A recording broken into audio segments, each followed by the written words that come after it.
तो आज है मेरे कज़न भाई का शादी, सब लोग विध व्यवहार में बिजी और हम क्या लेके बैठ गए हैं देखिए। तो हुआ ये कि हम एक कपड़ा निकालने गए और पूरा कबर्ड से सारा कपड़ा गिर गया। तो मजबूरी में सारा कपड़ा सरियाना पड़ा और बाबू यहाँ पे बैठ के तेल लगवा के खेल रही थी। दोपहर हुआ और इसके दूसरे मालिश का टाइम हो गया। फिर उसे सुलाने के बाद हम आ गए यहाँ पे अपना लहंगे का कैन खोल लें। हम सोचे इससे खोल देने के बाद शायद लहंगा थोड़ा और फैल जाएगा, क्योंकि काफी दिन से पड़ा हुआ था ये लहंगा, तो काफी बंद सा हो गया था। फिर ये ब्लाउज का ढीला करने के लिए बैठ गए थे, बहुत दिन हो गया था पहना हुआ, तो टाइट हो गया था। फिर विशाल बुलाया था मुझे रेडी करने को, तो उसके पास गए। यहाँ नीचे बारात के लिए बैठ गए थे बैंड वाले आके और फुल सजा रहा था गाड़ी के लिए। वैसे मेरे को दुल्हों में ज़्यादा मेकअप पसंद नहीं है, तो हल्का ही मेकअप किया था। यहाँ नीचे आने के बाद देखा कि बैंड बाजे वाले शुरू हो गए हैं बजाना और कार सज गया है। और वापस आए तो देखा पतिदेव को गाड़ी चमका रहे थे, बोले हमारा गाड़ी क्यों पीछे रहे।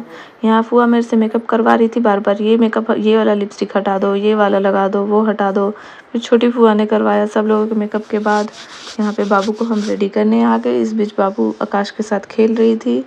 फिर उसे रेडी करने के बाद उसे थोड़ा सा सोचे दूध पिला के सुला दे, ताकि वो मुझे रेडी करने में डिस्टर्ब ना करे। तो बाबू को सुलाने के बाद मेरी बारी आई रेडी होने की, और यहाँ आकाश का ड्रेस निकाल के रख दिए और हम अपना मेकअप करके आ गए लहंगा पहनने के लिए। थोड़ा अच्छा नहीं लग रहा था, मेरा फिगर थोड़ा ख़राब हो गया है, थोड़ा कोशिश करेंगे अब वापस से अपने फिगर पे आने का, फिट होने का। यहाँ आकाश मेरी डोरी बांध रहे थे, पीछे हेल्प कर रहे थे रेडी होने में, और हम सब यहाँ रेडी होने के बाद निकल गए थे। इस बार सोचा कि दुपट्टे को थोड़ा अलग तरीके से ले, ज़्यादा पिन विन ना करे, बाबू को कैरी करना था इसलिए। पर ज़्यादातर आकाश ही बाबू को खिला रहे थे। यहाँ पे बारात में आए तो यहाँ पे दूल्हा नाच रहा था, मज़ा आ रहा था, लेकिन बाबू थी तो ज़्यादा टाइम इनके पास नहीं रुक पाए हम लोग, बहुत शोर हो रहा था। तो सोचा कि डायरेक्ट हम लोग वहीं वेन्यू पे जाएंगे। तो यहाँ बाबू को गाड़ी में लेके हम बैठ गए, और फिर यहाँ मम्मी लोग, फुआ लोग सब डांस कर रही थी, सबको बीच बीच में रुक के मिल रहे थे।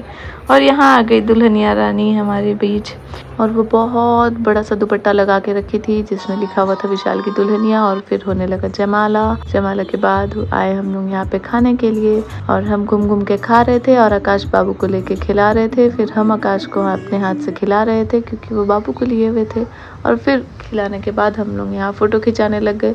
मेरे बहुत सारे कज़न्स नहीं आ पाए थे शादी में, बहुत लोगों के एग्ज़ाम्स चल रहे थे और कुछ लोग बिज़ी थे, क्लास छुट्टी नहीं मिला था इसलिए नहीं आ पाए थे। और हम लोग यहाँ पे थोड़ा बोर भी हो रहे थे, थोड़ा एंजॉय भी कर रहे थे। फिर यहाँ मेरे कज़न भाई हितेश भैया हैं, वो लेकर आए मेरे लिए रसमलाई।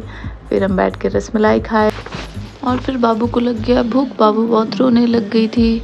उसे आकाश कोशिश कर रहे थे चुप कराने की, पर फिर भी वो हल्ला कर रही किए जा रही थी। फिर हम लोग उसे लेकर वापस घर आ गए, और घर आने के बाद देखिए वो कितनी खुश है। अच्छा लगा ना ब्लॉग? मिलते हैं नेक्स्ट ब्लॉग में। Thank you, bye bye. दांत गिना के आगे खाना जब दांत गिना दिया, नहीं तो पोपली बन के घूमो, अब पोपली बन के घूमो बेटा। पादलू क्यों अर्चना तू इतना, हैं? हैं? हैं? हैं? हैं? हैं?